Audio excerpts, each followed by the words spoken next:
박근혜 대통령의 시정연설 자세히 분석하겠습니다. 박명호 동국대 정치외교학과 교수, 추은호 YTN 해설위원 초대했습니다. 어서 오십시오. 안녕하세요. 안녕하십니까. 박근혜 대통령이 어젯밤까지 직접 문구, 문안 다 일일이 수정하고 참석하고 늦게까지 했다고 하더라고요. 굉장히 공들인 연설인 거죠. 그렇습니다. 대통령께서 많은 연설을 하실 텐데 직접 문구 하나하나까지 신경을 쓰시고 아마 6월 하순이었나요?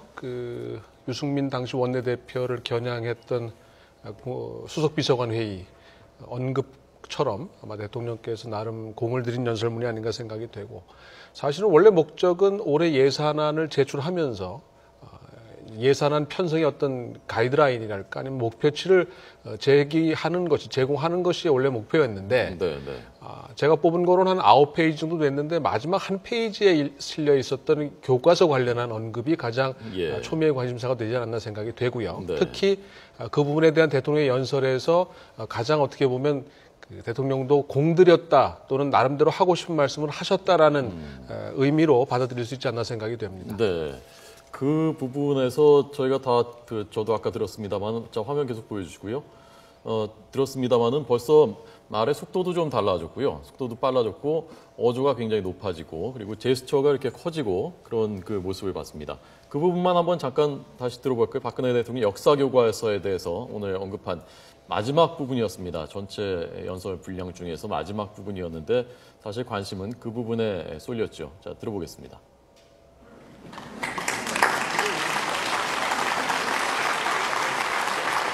본회의장 입장하는 모습인데요. 김무성 대표를 비롯한 여당 의원들이 박수를 치면서 맞이하고 있는 모습입니다.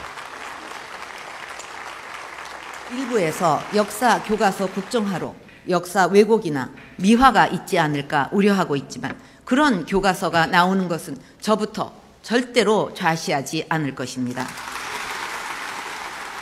네.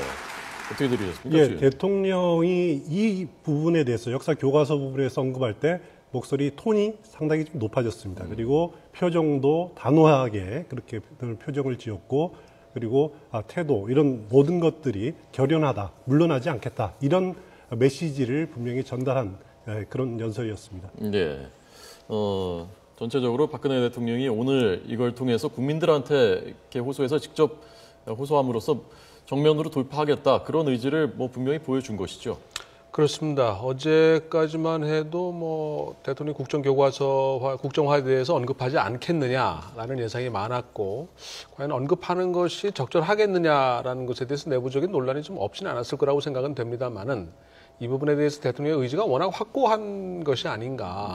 따라서 연설문을 직접 다듬으셨다라는 것도 그렇고, 또 이 부분에 대해서 앞서 보신 것처럼 언급하는 장면에서 그 전의 연설과 좀 상당히 다른 모습을 보여줬다라고 하는 것들을 보면 국정화 문제에 대해서 이제 대통령이 여당 뒤에 있는 것이 아니라 정부 뒤에 있는 것이 아니라 이제 전면에 서게 됐다. 그렇게 보면 이제 대통령으로서도 정부로서도 황우여 장관의 이어진 기자회견도 그런 연장선상이 아닌가 생각이 되는데, 이제 단호함을 표현했지만 결국은 이제 야당과 직접 대결하는, 국민을 상대로 직접 나서겠다라는 의지를 분명히 한 것이 아닌가 생각이 됩니다. 박근혜 대통령의 연설 내용 중에서 역사 교과서 정상화는 우리 세대의 사명이다라는 표현이 되어 있습니다. 저는 이 말을 굉장히 와닿게 들었는데, 아마 본인이 혼자 생각은 자신의 본인의 소명이다, 이렇게 생각을 하고 있지 않나라는 생각을 들었고요. 어차피 지금 교과서 문제가 블랙홀처럼 모든 문제를 지금 이슈들을 빨아들이는 그런 상황인데, 대통령으로서는 아무래도 시정연설이 새 예산안 제출에 따른 연설이었지만은 이 문제를 결코 피해갈 수는 없다라는 생각이 확실했던 것 같습니다. 저는 들으면서 여당 의원들한테서 박수가 굉장히 많이 나왔고요. 오늘 연설 전체적으로. 그리고 대통령이 이렇게 강한 어조로 역사교과서 문제를 얘기하고, 또 여당 대표는 그에 앞서서 부총리 경질론까지 얘기하고, 그런 걸 들으면서 여당 일각이 사실 특히 수도권 쪽에서는 이게 표에 도움이 되겠느냐, 총선의 악영향 아니냐라고 좀 동요하는 분위기가 있었는데, 오늘 그런 것을 좀 다잡는 것 같은, 대통령이 특히 여당 쪽을 다잡는 것 같은 그런 좀 효과도 좀 노리지 않았나 하는 생각이 들었거든요. 그렇습니다. 대통령이 결국 전면에 서게 된 거죠. 예. 이 전면에 선 것에 따른 정치적 부담감도 상당히 있을 수밖에 없습니다. 근데 퇴로가 없다라는 것이고요. 이젠 여와 야가 진보 보수와 보수 진보가 이제 정면 대결이 불가피하다라는 것이 됐기 때문에 이에 따른 정치적 부담은 결국 대통령이 질 수밖에 없고 네. 어떻게 보면 황우여 부총리의 경질론이 나온 것도 예. 이게 대통령이 나서서 될 일이 아니다. 실무부서의 최고 책임자가 남의 일 모두 할 수 있는 거 아니냐, 이게 없는 거 아니냐라는 의미에서 나왔다고 생각이 된다면 예. 결과적으로 이제 대통령이 여권 전체의 지도자로서 나름의 이 국정화에 대한 뚜렷한 방향을 제시한 거고 이제 지침을 정확히 하다라는 것이 아닌가 생각이 됩니다. 예. 박근혜 대통령 연설 끝나고서 나가면서 여당 의원들하고 악수하는 그 모습 한번 보겠습니다. 야당 의원들은 뭐 들어올 때나 나갈 때나 대통령하고 악수를 하지 않았고요. 서 있는 의원도 기립한 의원도 한 명밖에 없습니다. 예, 문재인 대표는 박근혜 대통령 퇴장할 때 기립을 했다고 합니다. 아, 제가 보지는 그렇군요. 못했는데 기사를 예. 보니까 그렇게 돼 있던데 저는 이거 기립 박수치고 이 문제를 보면서 미국 대통령이 새해 초에 항상 국정연설을 하지 않습니까? 상하원 합동대회의에서 그 생각이 많이 났습니다. 거기에서는 미국 경우에는 대통령이 입장을 할 때는 여야 민주공화당 할 것 없이 다 같이 일어나서 박수를 칩니다. 물론 박수 내용 연설 내용 중에서는 동의하지 않는 부분은 뭐 공화당 의원들은 박수를 안 치는 경우도 있지만은 네. 그것은 대통령 본인에 대한 존중이 아니라 개인에 대한 존중이 아니라 행정부 수반에 대한 그리고 국가 원수에 대한 존중의 표시인데 예. 우리 정치 문화는 그런 부분들이 좀 약하지 않느냐, 존중의 문화가 좀 약하지 않느냐 그런 부분이 무척 아쉽습니다. 네. 문재인 대표, 조경태 의원 그리고 전순옥 의원, 그 전태일 열사의 여동생이죠. 이 세 의원만 기립했다는군요. 야당에서요. 참 많이 나아졌죠. 예전에 비해서는 뭐 보이콧한 경우도 있었다고 하니까요. 네. 이번에도 보이콧하느냐 여부를 놓고 야당 내부에서 이제 논란을 좀 벌이긴 했는데 네. 참여한 것은 좀 당연하다고 생각이 되고요. 예. 나름의 의사표현 방식인데 과연 야당이 의사표현을 할 수 있는 방식이 저것밖에 없지 않았을 텐데 네.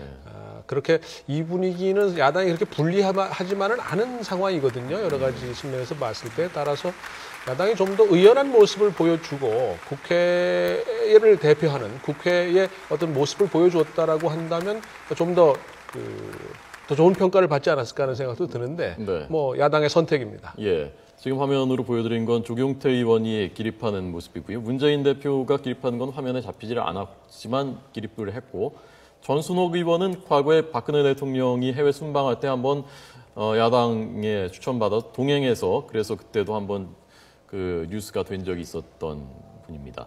문재인 대표가 기립한 건 왜일까요? 이건 좀 의외인데요. 어떻게 해석하셨습니까? 문재인 대표도 그 대통령 비서실장을 지낸 분이고 네. 그래서 그 행정부 수반에 대한 예의를 표시한다, 존중한다 이런 긍정적인 의미라고 저는 생각이 됩니다. 예.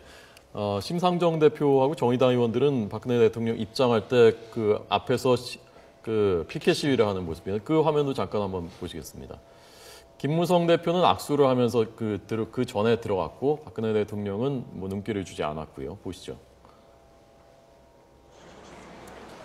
자, 이건 그러니까 본청 앞에서 밖에서 먼저 피켓 시위를 할 때인데요. 국사보다 국사입니다. 그러니까 역사 사자를 쓰고 밑에는 일사자 쓰고 나란 일이 먼저다 뭐 그런 의미였고요. 박근혜 대통령이 2013년에 최초로 국회에서 시정연설을 한 기억이 납니다. 그때는 그 통합진보당 의원들이 그때 정당 해산 심판 청구 소송을 낸다 이랬을 때 그 흰 마스크를 쓰고 민주라는 그런 글자 쓰인 마스크를 쓰고 침묵 시위를 하고 연설 도중에 퇴장한 그런 기억도 있습니다. 네. 지금 보신 대로 그 박근혜 대통령은 저 피켓 시위하는 뒤쪽으로 통과를 하면서 이쪽과는 맞닥뜨리질 않았습니다. 박근혜 대통령이 오늘 그 입은 복장이 좀 짙은 색이었는데 저 짙은 색이거든요. 늘 국회에 올 때는 저런 그 짙은 색 시정연설할 때 저런 색을 입는데 저것도 어떤 뭐 의미를 담은 것일까요? 오늘 대통령 의상이 회색이었죠. 회색 정장 위아래 그리고 속에 받쳐 입는 옷도 회색이었고요. 작년에는 회색이었지만은 흰 블라우스를 입었고 2013년 때는 분청색 옷을 입었습니다. 예. 대통령이 그 국회에서 나올 때는 이렇게 회색 옷을 즐겨 입는데 이건 국회에 대한 어떻게 보면은 좀 존중한다 그런 표현이고요. 그리고 어떻게 또 그 시정 연설을 하다 보니까 좀 강인함을 좀 보여주려는 그런 메시지를 담고 있지 않나 생각이 됩니다. 네. 뭔가 좀 국회에 올려니까 좀 마음이 무겁다 그런 뜻은 아닐까요? 그런 거는 아닌 것 같고요. 아닙니까? 국회라는 곳이 좀 무겁죠, 항상. 네. 가벼운 곳은 아니니까. 뭐 일부 여성 의원들이 이제 아주 원색적인 그 컬러의 옷을 입기도 하는데 뭐 대변인을 맡았다거나 뭐 이런 의원들인 경우고 대통령 입장에서는 좀 더 무게감이 좀 있어야 되지 않겠나 그런 생각도 좀 하지 않았나 생각이 듭니다. 네. 반겨주는 사람도 있지만 안 반겨주는 사람들도 많으니까요. 빨간색 옷 입고 가기가 좀 그런 면도 있겠죠. 추 의원님은 워싱턴에서 취재하셨었죠? 미국 의회 취재하셨었죠? 예, 그런 적이 있습니다. 예, 아까 그래서 제가 듣다가 국정연설이라고 하지 않습니까? 미국에서는 영어로 스테이트 오브 유니언이라고 그러는데 상하원 합동 연설입니다. 그래서 항상 1월 말이나 2월 사이에 열리는데 좀 특이합니다. 미국은 상하원 합동 이제 하원 의장과 상원 의장은 부통령이 하지 않습니까? 네. 대통령이 입장한 다음에 국정연설문을 뒤에 상원의장, 하원의장한테 전달을 합니다. 그리고 연설을 하고 또 박수 치는 문화도 재밌습니다. 물론 아까 말씀드렸듯이 공화, 하원, 그러니까 민주 양당 할 것 없이 박수를 치지만은 박수를 끝까지 안 치는 사람들이 있습니다. 누구냐면은 대법관들은 박수를 치지 않습니다. 대법관들도 나오는군요, 그 자리에. 네, 그렇습니다. 오늘도 헌법재판소장하고 나왔지만은 왜냐하면 대법관이라는 분은 중립을 지켜야 되기 때문에 박수를 치지 않습니다. 그리고 군 지도자들, 군 지휘관들은 국내 정치에서는 또 박수를 치지 않습니다. 하지만 대외 정책에 있을 때는 역시 박수를 칩니다. 이런 문화적인 차이가 있는데 우리는 그런 문화가 아니라 그 당시 그때의 상황에 따라서 야당 의원들이 박수를 치고 이게 결정이 되는 것 같습니다. 국정연설, 우리는 시정연설이라고 하지 않습니까? 그 시자가 사실 베풀 시자라 어감은 사실 의미 전달도 좀 안 되고 우리도 국정연설 이렇게 하는 게 낫지 않습니까? 아무래도 이 경우에는 내년도 예산안의 편성 방침에 대한 설명이기 때문에 뭐 국정 전반을 사실 아우르죠. 이번에 대통령도 우리가 관심을 지금 역사 교과서 문제에만 가져서 그렇지 한 90%가량은 예산을 어떻게 쓸 것이고 어떤 정책들을 편향할 것인지에 대한 이야기를 하셨거든요. 근데 그 부분은 지금 아무도 관심을 갖고 있지 않은 상황이고 전부 지금 역사 교과서에 대해서 대통령이 언급한 게 뭐냐, 앞으로 어떻게 될 것이냐 이러면 관심 가져서 문제지. 또 여태까지 대통령이 이렇게 지금 박근혜 대통령에게 3번 연속 그 시정연설을 하고 계신 건데 우리나라 대통령이 대부분 임기 첫 해에는 국회에 가서 연설을 합니다. 근데 이제 그 다음에는 대부분 국무총리로 하여금 대독을 시키기 때문에 그렇게 큰 주목을 받지 못했던 게 사실이거든요. 그러니까 대통령이 행정부의 수반으로서 국회를 존중하고 국회의 협력을 촉구하는 그런 대화의 장으로서 시정연설을 대통령이 활용했다라고 하는 측면에서는 박수를 받을 만하고요. 다만 이제 역사교과서 문제가 지나치게 지금 이게 부각이 되다 보니까 다른 문제가 가려져서 그렇지 내년도 우리나라 국정 운영을 위해서 예산을 어떻게 배정하고 어떻게 쓰겠다라고 하는 총론적인 언급을 한 것에 우리가 좀 더 관심을 가져야 되지 않을까 생각이 됩니다. 오늘 야당 의원들 저 노트북 앞에 그 팻말 써놓은 거예요. 뭐 민생 우선, 국정화 반대. 사실은 한때는 아예 안 들어오는 것까지 오늘 아침에 뭐 거론이 됐었는데 저 정도 의사표시를 했으면은 할 만한 합당한 것이라고 보십니까? 아니면 뭐 좀 적절치 않다고 보셨습니까? 우리나라 정치 문화에서 그 미국하고는 달리 그 야당 의원들의 의사표현 방법은 뭐 할 수 있다고 저는 생각이 됩니다. 그것까지 막을 방법도 없고요. 의사표현 자유니까. 과거 예를 들어 보면은 제 기억으로는 이명박 전 대통령이 아마 연설할 때 쇠고기 미국산 쇠고기 수입 문제를 가지고 이제 그때 한참 문제가 됐을 텐데 그때 야당 의원들이 그 빨간 넥타이 그리고 또 빨간 머플러를 쓰고 나온 적이 있습니다. 그건 나름대로 항의의 표시 방법이고 그거는 좀 더 세련된 표시 방법이었는데 물론 오늘 방법은 너무 직설적인 표현이었는데 좀 더 멋있게 표현하는 방법도 있지 않았을까라는 아쉬움은 틀림없이 있습니다. 어떻게 하면 멋있었을까요? 글쎄요, 나름 고민을 했을 겁니다. 일단 참여한 건 좀 잘했다고 생각이 되고요. 국회의원이 여야를 떠나서 대통령의 시정연설을 들어야죠. 물론 뭐 듣지 않고도 얼마든지 알 수 있는 방법은 있습니다만은 국회 본회의장에서 하는 대통령 연설 듣는 게 맞고요. 다만 노트북에 붙이셨다라고 하는 것은 국회의장께서도 사실 철거를 요청했었고 적절치 않은 의사표현 방식이라고 생각이 됩니다. 저 이외에도 얼마나 다른 방법이 있었을 거고 야당이 저거 반대하는 거 이미 충분히 충분히 알려져 있고 알고 있는 사안이기 때문에 굳이 대통령이 와서 연설하는 앞에까지 그렇게 할 필요가 있었나. 야당이 좀 더 다른 모습을 보여줄 수 있는 여러 가지 계기들을 좀 놓치고 있는 것이 아닌가 하는 생각이 듭니다. 어떤 계기입니까? 좀 한 수 좀 알려주시죠. 어떻게 글쎄요, 하면 나름 고민이 많겠지만 이게 네. 이 사안의 경우에는 전반적으로 야당이 그 여론에 좀 우위에 있는 상황이거든요. 이제 이걸 어떻게 잘 관리하느냐인데 무작정 반대만을 부르짖는 것이 아니라 나름의 대안을 좀 제시하는 방향으로 가야 되지 않나 생각이 되고 네. 이게 좀 그 대통령 귀정연설에 한 10% 정도만 국정교과서 부분에 언급이 돼 있고 나머지 부분에 대한 것도 있습니다. 그러니까 그런 부분에 대한 것도 야당 입장에서 얼마든지 할 얘기가 있을 거고 할 말이 있어야 되지 않겠나 생각이 되거든요. 따라서 그런 부분에 대한 것도 야당이 같이 간다면 예. 이게 이제 수권 능력이 있는 정당을 국민들이 기대하는 것이기 때문에 그런 것에 좀 더 부합하는 것이 아닌가 생각이 됩니다. 알겠습니다. 마지막으로 오늘 김무성 대표가 오전에 조금 뭐 느닷없다고 할까요? 황우여 경질론 그럴만하지 않느냐? 그럴만 뭐 친박계 쪽에서 나온 사실 김태흠 의원 나온 말인데 그렇게 얘기하니까 이건 뭔가 했거든요. 어떻게 받아들이셨습니까? 저는 개인적으로는 지금 청와대에서는 순차 개각을 생각하고 있지 않습니까? 순차 개각을 생각하고 있으면은 황우여 그 부총리에 대한 교체 시기가 새 예산안이 12월 2일 법정 시한인데 그때 이후로는 자연스럽게 교체가 되지 않을까.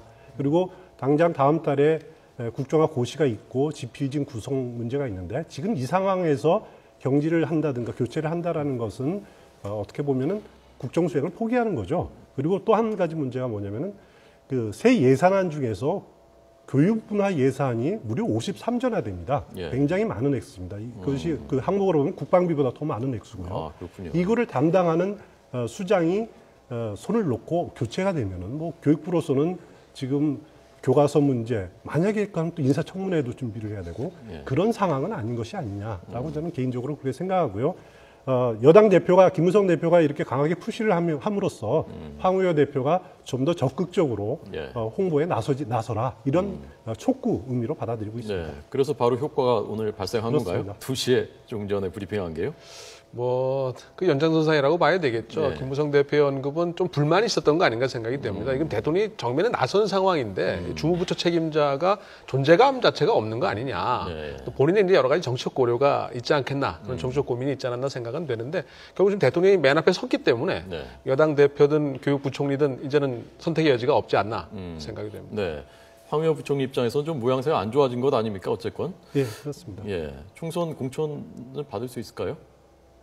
공천까지는 아직 좀 멀어서요. 이야기하기 좀 그렇습니다만은 예. 본인의 입장에서는 사실은 그때 황우여 부총리의 성격상 네. 이렇게 좀 딱 부러진달까 좀 단호한지 않은 쪽으로 이제 비춰졌기 때문에 네. 정책 부담이 좀 될 텐데 본인 입장에서 참 그 처신하기가 또는 행동하기가 좀 쉽지 않지 않았을까 생각이 됩니다. 예, 알겠습니다. 아까 그 브리핑하면서 그 질문 나오니까 당정이 힘을 모아서 서로 격려해야 된다라는 말 속에 나를 좀 격려를 좀 해주지 왜 이렇게 나한테 이렇게 쓴소리만 하느냐 뭐 그런 뉘앙스 좀 담겨 있는 게 아닌가 그런 느낌도 받았습니다. 오늘 두 분 해설 잘 들었습니다. 고맙습니다.